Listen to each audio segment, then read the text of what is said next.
Собирательный образ восточной девушки. Свою куклу дизайнер из Казани Ирина Филатова назвала Сюмбике. Работала над ней 2 месяца, все вручную. Костюм тоже сами. Волосы тоже сама красила. Это натуральные трессы. Козочка.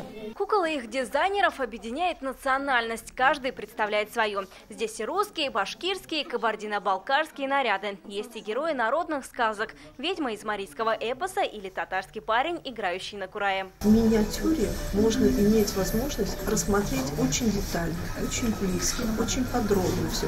Это не дефиле, которое проходит 15 минут и все.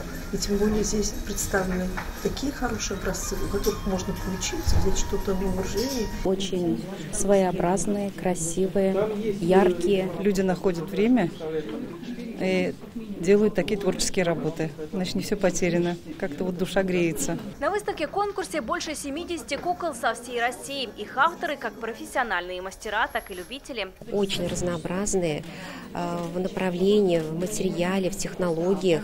Поэтому жюри будет очень сложно, думаю, оценить. Жюри будут оценивать мастерство, художественный образ кукол, его уникальность, авторский почерк и декор национального костюма. Имена победителей назовут 29 сентября. Вероника Гайнудинова, Ренат Сафин, ТНВ, Казань. Смотрите все новости дня, программы и фильмы в наилучшем качестве на YouTube-канале ТНВ. Подписывайтесь.